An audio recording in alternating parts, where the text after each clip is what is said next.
Hi, it's me, Farmer Paige. A lot of you know me as Miss Paige, and you might know that I am a librarian when I'm not being a farmer. So with all the schools closing, I thought it'd be fun to bring you a story time. And I'm bringing it to you from the field because I'm also a farmer.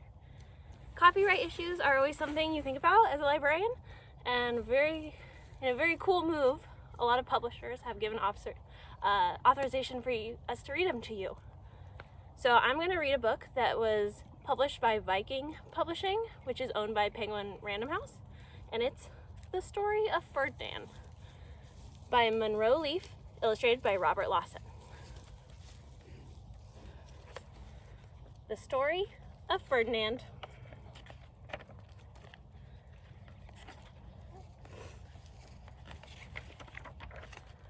Once upon a time in Spain, there was a little bull, and his name was Ferdinand. All the other little bulls he lived with would run and jump and butt their heads together. But not Ferdinand. He liked to sit just quietly and smell the flowers. He had a favorite spot out in the pasture under the cork tree. It was his favorite tree, and he would sit in the shade all day and smell the flowers.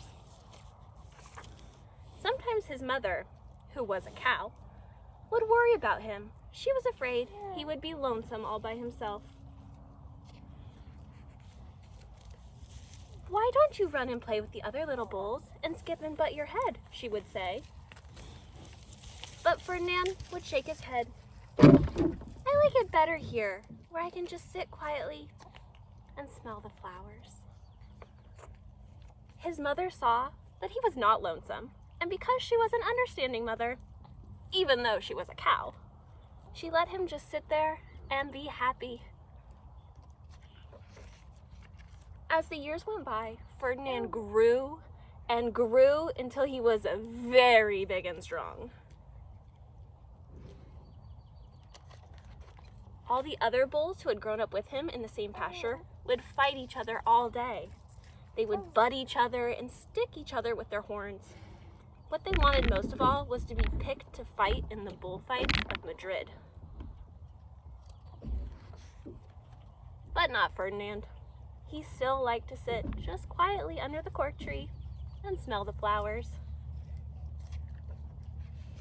One day, 5 men came in very funny hats to pick the biggest, fastest, roughest bull to fight in the bullfights of Madrid. All the other bulls ran around snorting and butting, leaping and jumping, so the men would think that they were very, very strong and fierce and pick them. Ferdinand knew that they wouldn't pick him, and he didn't care. So he went out to his favorite cork tree to sit down. He didn't look where he was sitting, and instead of sitting in the nice, cool grass in the shade, he sat on a bumblebee. Well, if you were a bumblebee and a bull sat on you, what would you do? You would sting him. And that is just what this bee did to Ferdinand. Wow! Did it hurt? Ferdinand jumped up with a snort. He ran around puffing and snorting, butting and pawing the ground as if he were crazy. The 5 men saw him, and they all shouted with joy. Here was the largest and fiercest bull of all. Just the one for the bullfights in Madrid. So they took him away for the bullfight day in a cart. What a day it was. Flags were flying, bands were playing, and all the lovely ladies had flowers in their hair. They had a parade into the bull ring. First came the banderilleros with long, sharp pins with ribbons on them to stick in the bull and make him mad. Next came the picadors, who rode skinny horses, and they had long spears to stick in the bull and make him madder.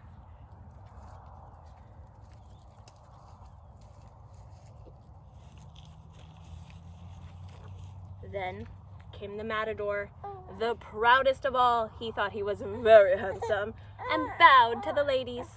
He had a red cape and a sword and was supposed to stick the bull last of all. Then came the bull, and you know who that was, don't you? Ferdinand. They called him Ferdinand the Fierce, and all the banderos were afraid of him, and the picadors were afraid of him, and the matador was scared stiff.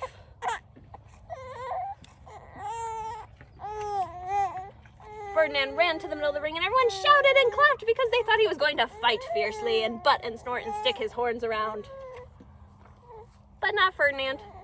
When he got to the middle of the ring, he saw the flowers and all the lovely ladies' hair, and he just sat down quietly and smelled. He wouldn't fight and be fierce no matter what they did. He just sat and smelled.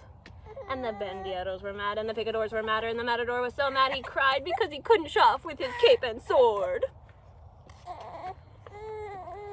So, they had to take Ferdinand home. And for all I know, he's sitting there still under his favorite cork tree, smelling the flowers just quietly. He is very happy. The end. Thanks for tuning in, you guys, and I hope you're reading at home with your families and with yourselves, and keep tuning in. I'll try and read a story every now and then. Thanks, guys.